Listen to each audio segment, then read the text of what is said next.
Hello, fellow Earthlings. It has been a while. We're already into April. I know I kind of abandoned the channel, but my health gave me no other choice. Um, I was struggling and just hiding it for a while. I couldn't keep hiding it. Um, my earring just flew out all by itself. Ghosties.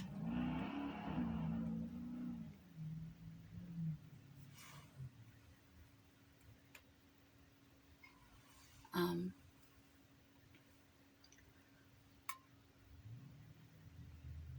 Happiness and chronic illness, especially chronic illness that is constantly symptomatic, is a very difficult challenge. Um, you're very busy just trying to uh, survive each day, just trying to outrun your symptoms rather than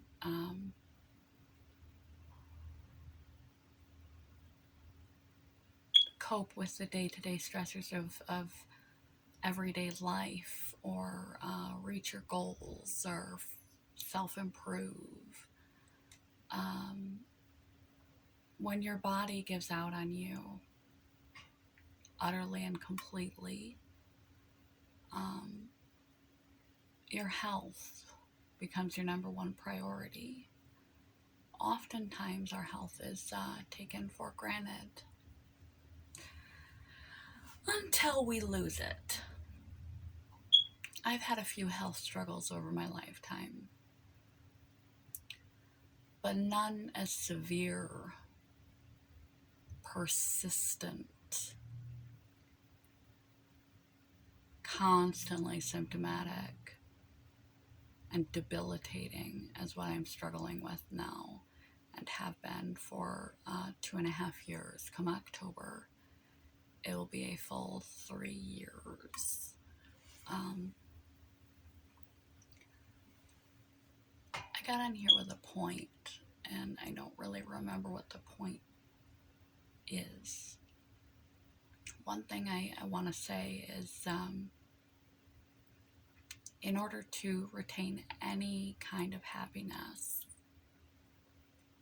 when you are living in a state of chronic exhaustion and chronic pain, constant exhaustion and constant pain, is that you have to find support. Chronic illness, we think we understand it, but we don't until we have it. People that are able-bodied don't necessarily mean to have wrong assumptions. It's beyond conception to imagine being debilitatedly ill 24/7. It's beyond one's imagination.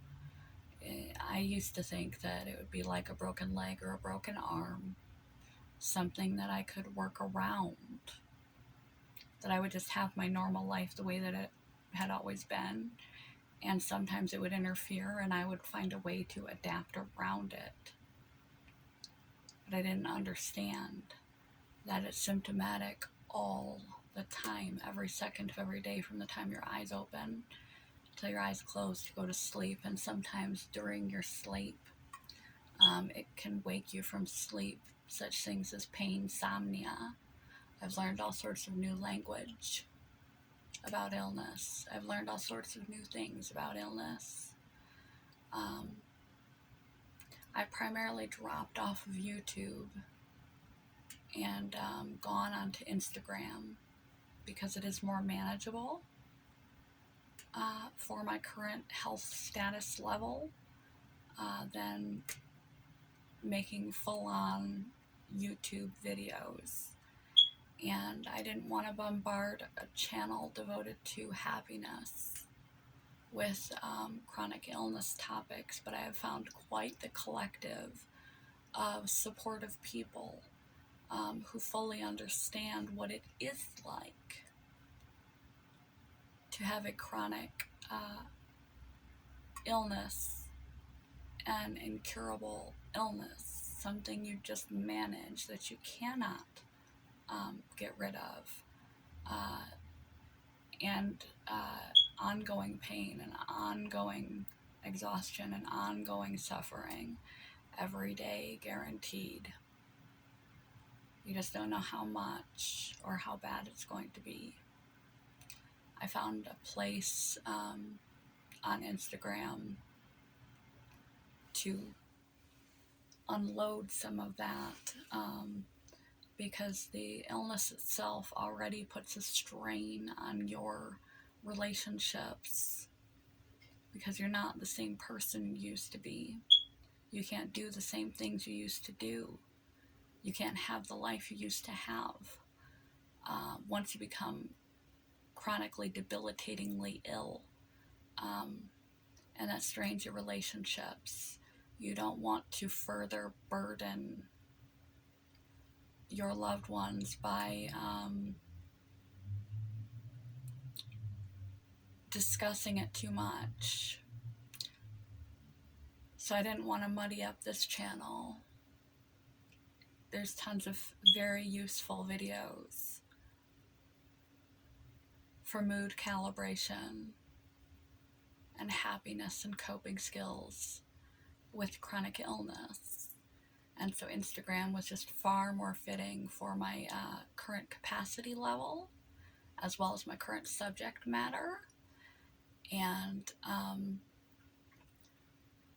when I am well, as I haven't given up hope that that day could come again, I will return to Happiness for Beginners and discuss more on happiness topics, and I will appear here and there as it seems fitting to be here.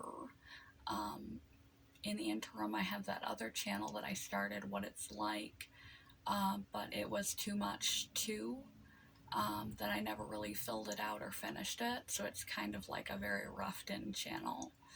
I primarily reside on Instagram, and my topics are primarily chronic illness. It's been a gift. It's allowed me to still feel purposeful and useful. As long as I am sharing my story authentically and transparently, I have the opportunity to touch other people. I occasionally direct message and boost other people up when they need it. I promote other people who are doing outreach. Living in accordance with your own personal values and integrity, authenticity, honesty are very high on my value list. So not speaking about my illness was not an option. It made me feel as though I was not living in accordance with my own values, and that doesn't make you feel happy. It makes you feel conflicted. And it eased the burden, because there is an inbuilt burden of just you've become a different person. Your capacities are different. Your personality is different because you are suffering constantly. And I just think of PMS. And then, double that times 40 and make it 365 days a year.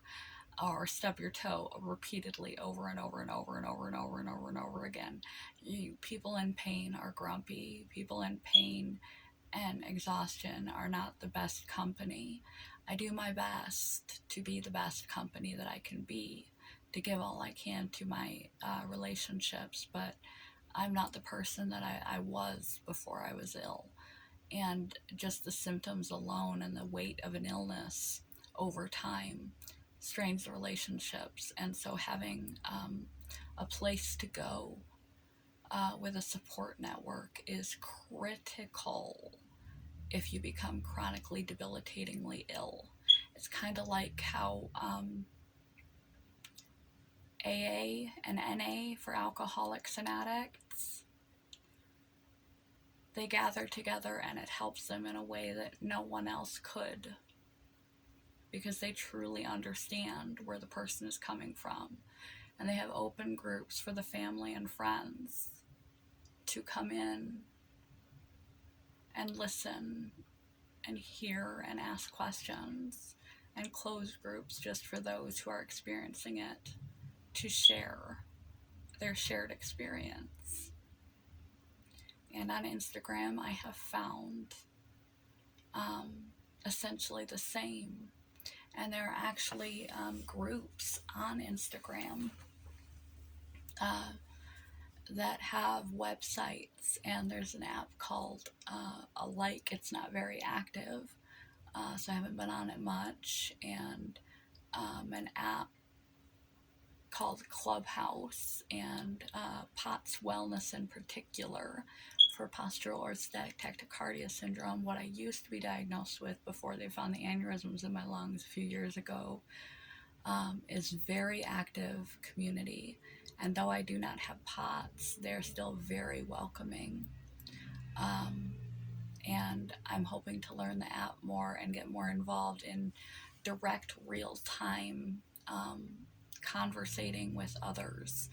I have yet to find very much mental health communities that are online real-time. I have a feeling that part of that is user error. Gotta be smarter than what you're working with. And it's all new to me. But I've always been pretty isolated. And having a social support network when you are chronically debilitatingly ill, especially if they are illnesses that are 24/7, they're debilitating, or they are invisible, or they are stigmatized and highly misunderstood by other people. Invisible illness. This is what an invisible illness looks like. You will run across a lot of feelings of isolation on top of experiencing all the symptoms you're experiencing. You feel really alone in the journey. And as I've spoken about in other videos on this channel, loneliness makes you sick physically too, not just mentally and emotionally. And so having that support from other people who truly understand what it's like is critical. And Instagram is one outlet that I have found. Alike is one outlet, and Clubhouse app is another outlet that I have found. Just learning how to use them. Having a purpose in life, especially as illness progresses and you become severely ill, homebound or bedbound, you feel worthless and useless and like a burden, just a waste of oxygen. You feel like you're contributing nothing to humanity. And purpose and meaning are huge in our happiness. So sharing your story, communicating with other people who are going through it, whatever it is, and helping to lift them up, helping to connect with them is critical and beneficial for them and for you. It makes you feel like you still have some purpose in this life. Sometimes our purpose is found not only in our passion, but in our pain. So those are some options for online communities, and it's like the AA situation where no one can understand what it's like to have an illness or your illness, like somebody suffering with it. And you will experience discrimination and ableism, but be conscientious. Don't automatically assume the worst when you experience such things, because I myself am aware of how ignorant I was about what it's like to live with a 24/7 debilitating illness until I had one. And my belief system about what it was like was so wrong. I so underestimated. And it was just because it was beyond my comprehension, beyond my experience. I couldn't imagine it. It wasn't due to any ill intent. It was just lack of knowledge. Like, I didn't know that people in wheelchairs, some of them walk. That should have been a no-brainer. I used to be diagnosed with POTS. I wish I would have known that at the time. I fainted so much. If I stood up for too long, if it was too hot, if I could have had that knowledge at that time, even though it wasn't POTS, I had the same symptoms. I could have had a seat with me, one of those rollers or whatever, so that if I got dizzy, I could sit down instead of fainting repeatedly and finding myself in the emergency room over and over and over and over again. I could have just sat down. There's a lot of heart conditions, just a number of things, dysautonomias,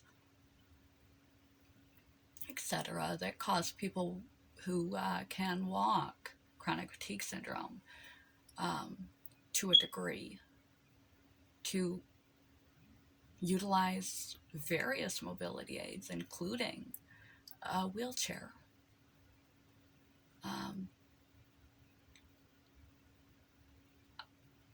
I would have honestly been shocked if I saw someone stand up from a wheelchair and grab something off the grocery shelf and then, look around a little bit and then sit back in their wheelchair. I wouldn't have been thinking anything like, what an asshole, but I would have been shocked.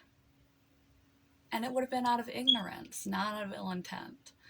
And when you're suffering every day, it's hard to bite your tongue and be a happy-go-lucky, kind individual to other people.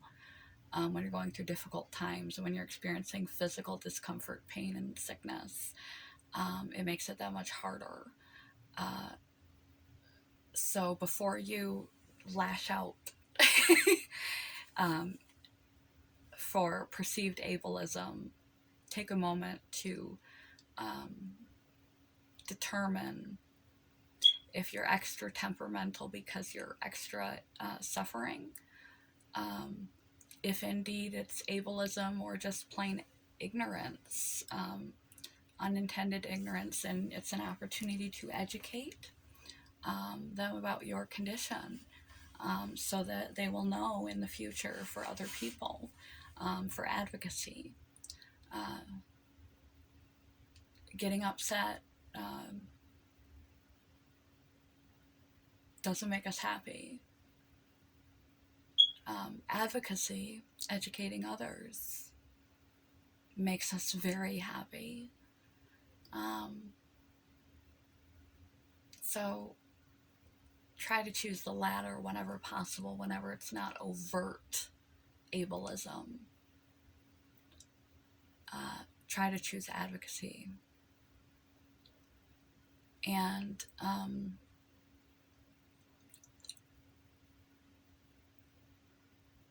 there were some other things I wanted to talk about as far as chronic illness and happiness.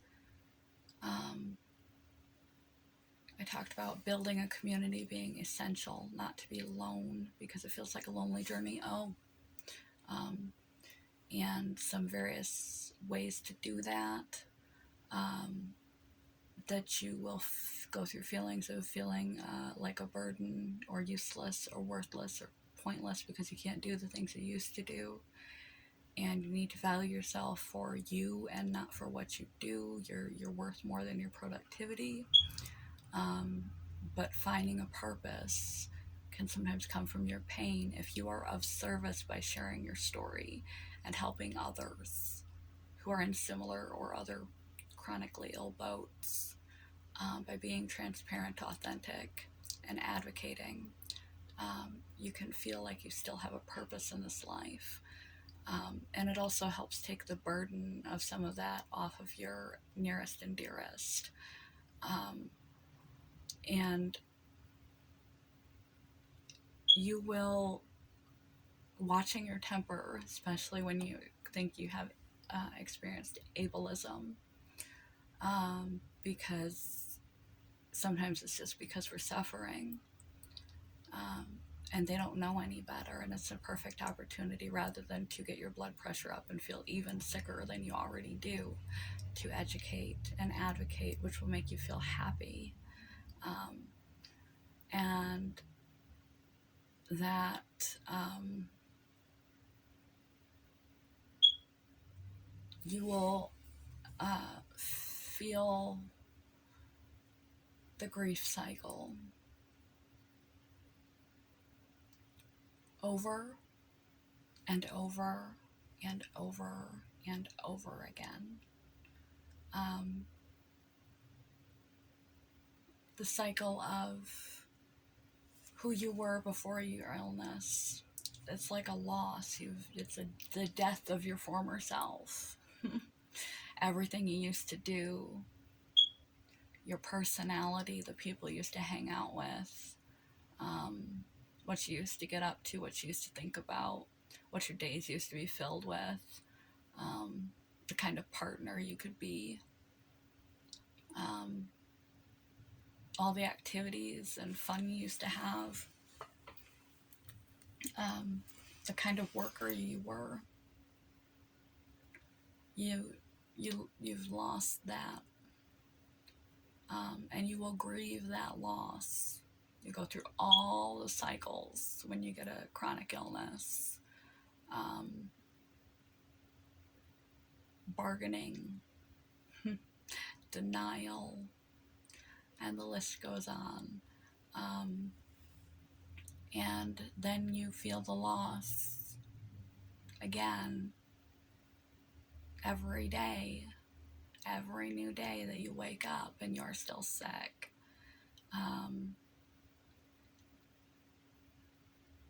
You feel the loss of who you are now, the present loss, every time you're too sick to do a thing, too sick to be present in a day, or you intermittently flare and you can't participate in the things going on around you, or you're too overwhelmed by your pain or exhaustion that you can't be focused on the things going on around you. You're too ill to be in your own life. You're just fumbling your way through it, just trying to keep your head above water and survive, hanging on by a thread, surviving, not thriving, and absent from so much of your day-to-day existence. Chronic illness robs your time and your presence from your life, especially a chronically symptomatic illness. And if it's not chronically symptomatic, if it's intermittent and you still can have a regular life outside of and around your illness, it has a way of showing up at the most inopportune times, like weddings and graduations, and or it's severe when it does show up and could be life-altering or life-threatening.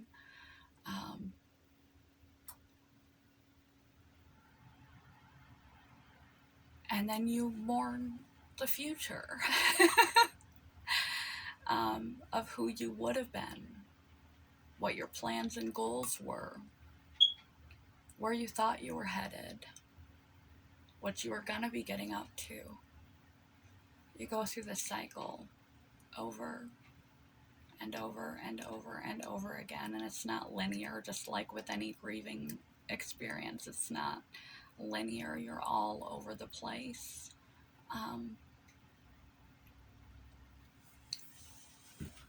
So expect that, and having a community that understands that will help you to process it. I strongly suggest therapy to deal with the stress that comes from a chronic illness, from all of the reasons that I mentioned, plus just living, suffering, wears you down. People have the misconception that if you've lived with a chronic illness or a chronic pain or exhaustion type disorder for a long time, that you get accustomed to it. You don't get accustomed to it. If I punched you in the face once, it hurt. If I punched you in the face twice, it hurt. If I punched you in the face 3 times, it still hurt. If I just kept punching you, the pain wouldn't stop less. In fact, you just get really tired of me punching you. There's nothing you can do except accept another punch in the face. It just wears you out. It all wears you out. And you probably, you're going to need some stress support. Managing your stress is really important, but chronic illness is inherently stressful. Trying to get that diagnosis, trying to figure out what it is, trying to get the doctors to listen to you, especially if you have an invisible one and you look otherwise relatively healthy and your CBC is A-OK, until something turns up. It can take years. Misdiagnoses, years of convincing doctors. Some doctors will tell you you're insane. It's really complicated, long process, seemingly never-ending process. And even when you're on the roll of proper treatment, it's spotty, it's here or there. And you're managing and juggling your what once was a social life is now a calendar full of doctor's appointments you are scarcely well enough to even make it to.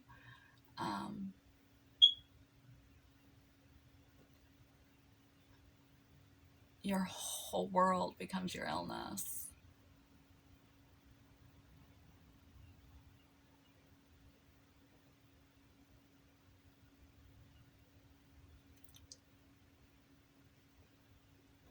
And they're not like Dr. House.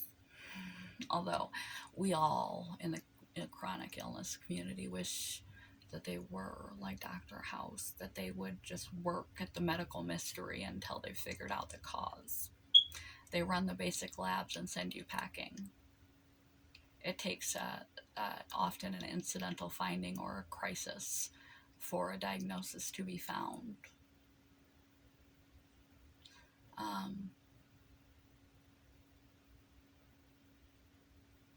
So that's you have to fight and advocate for yourself continuously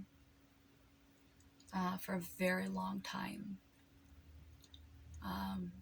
I've been sick, this particular bout of physical health problems, for going on 3 years, and I'm still just edging my way through the maze. Nowhere near the top of the mountain.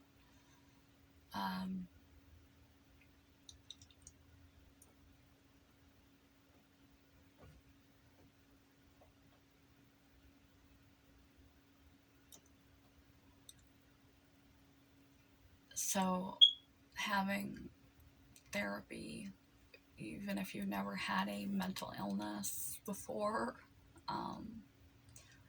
would be beneficial, because the isolation, the mourning, the loss of friendships and stuff, because people stop calling, and inviting because you're too sick too often, or they take it personally. They take your symptoms personally and think you're avoiding them.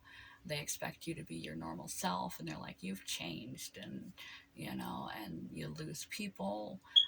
It strains relationships, etc., etc., etc. The stress of trying to juggle all the doctors, and all the while you feel miserable, um, is stressful, and stress causes inflammation in the body, which is bad for us physically, mentally, and emotionally.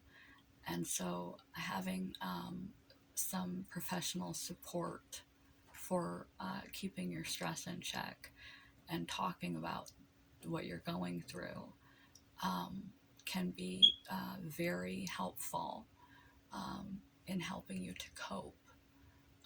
Should you find yourself with a chronic illness, to sustain your sanity, because it is not uncommon for people with chronic illness to end up depressed, clinically depressed, and with anxiety, clinical anxiety, um, due to their illness.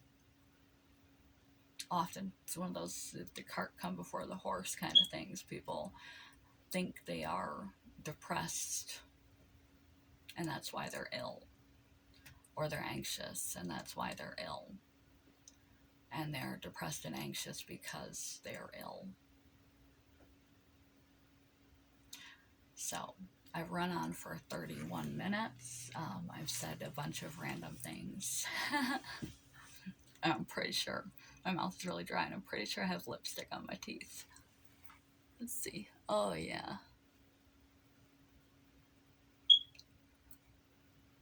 I thought they looked extra crummy. Um,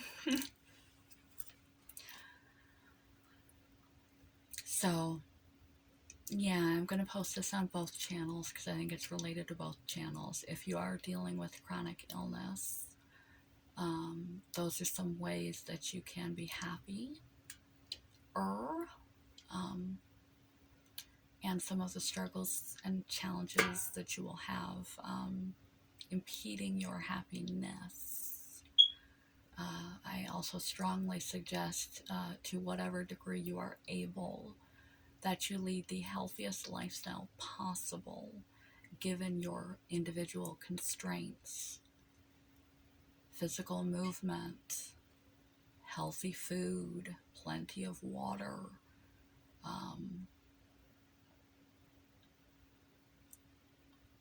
give yourself grace for not being perfect.